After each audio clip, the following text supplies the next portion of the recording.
For years, Peggy Labarra never knew that she and her sister were sitting on a lottery ticket, a historical document collected by their late father with a life-changing price tag. I first brought you the story of Labarra back in October. So she and her family came here to New York City to find out just how much their lives were about to change.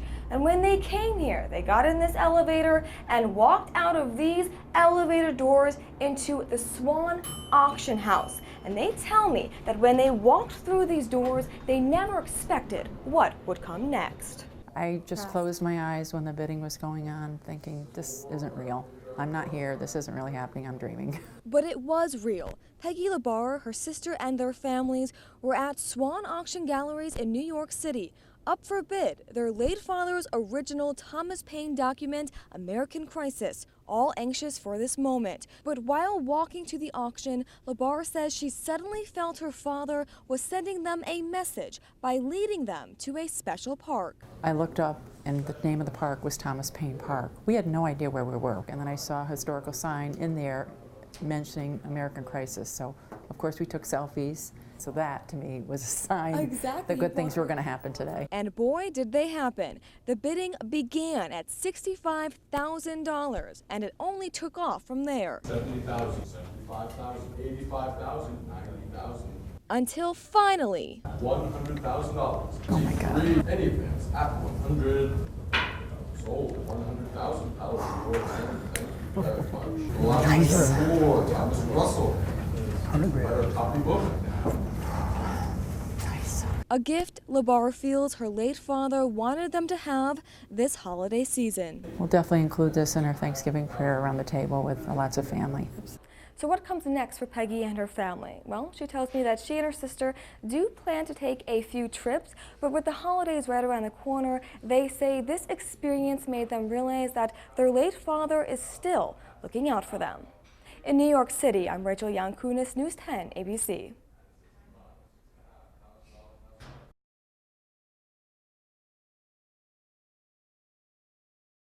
Hike. Vance Barton is one of the most accurate long snappers to come out of the Capital Region, and he's trying to prove that he's accurate enough to make an NFL squad, and today he's going to prove that. You ready for this? Absolutely. All right, let's start off with something simple. We're going to start by having you snap it into that square right there. Should be pretty easy, huh? Sure thing, yeah. All right, let's do it. I look right back at the target, right where I need to aim, finish through, right on the target. All right, let's throw some different targets into the mix now. Have them knock off this cone. Let's do it. There it is. Well, we are on a soccer field, Yep. so how about we try and hit some of these crossbars and posts, see if you can do that. Yeah, I think it sounds like a plan to me. All right, let's do it. Cool. I trust Vance enough that I feel like he can get it in this camera bag without hitting me. Jackpot. So I was a pretty good receiver back in my day. I want to see if you could hit me if I run a post route across the middle. Absolutely, let's do it. All right. Hike!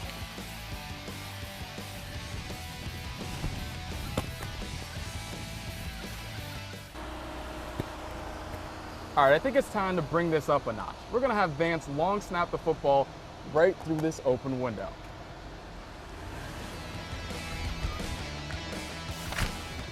Yeah, we got it!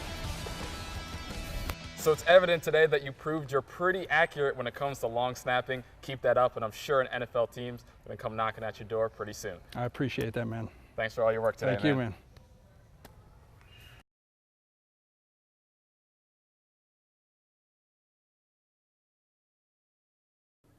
It was an extraordinary scene here on Monday, a day that was 6 weeks in the making, and to see the reaction of when the bike first arrived and then when Hunter first got on next to his two brothers was absolutely priceless.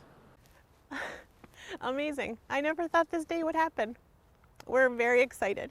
Everyone who knows Hunter's story can share a smile with the Ripleys because their 7-year-old son now has the bike he needs to be like every other kid. As the truck arrived Monday, it delivered more than just a bicycle, but one boy's link to childhood, a family's dream come true, and a community's effort paying off, all in one box. Oh my gosh! Oh man, Hunter, look! Holy cow! Can you see? It's even bigger than mine. Yeah. You know him better than anybody. What do you think's going through his mind right now? Oh my gosh, I think he's a little unsure because it's a new activity, but I think that he obviously likes it because he's not crying or he's not scared. I think he's just still trying to process what's happening. Two people just as excited as Hunter, his two younger brothers, Garrett and Brock, because they finally have an activity all three can take part in together. Careful. Thank you just seems like such a generic, just two generic words, but I don't know how else to express our gratitude. We're just so thankful that everybody has rallied around our family and Hunter. And now that Hunter has his bike, his mother Becca says it's an added bonus that the next time the family goes on vacation, which will be in July to Rehoboth Beach, Hunter can now take his bike and participate with the rest of the family. In South Glens Falls, Josh Rottenberg, News 10, ABC.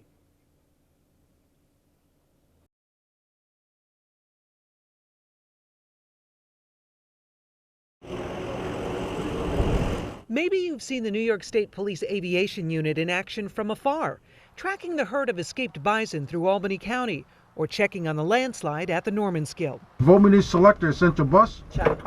Here's how you haven't seen them, up close, training for hoist rescues. That's when a crew member comes down from the hovering helicopter and sends an injured person back up. Sound simple? The hoist missions are extremely high risk. You've got a live person hanging off that hook, and their life depends on it. Technical Sergeant Kathy Humphreys, the first female pilot with the aviation unit, says you have to make sure everything's a well-oiled machine to ensure safety during hoist rescues. That's why they train each month with crew members from other agencies that take part in the rescues. It's just like practicing for a sport. You want to make sure you're in the best possible shape. The pilot navigates to the scene, constantly assessing the weather and fuel conditions. Once they get there, it's crucial to maintain a stable hover, a challenge when you're faced with updrafts in the mountains.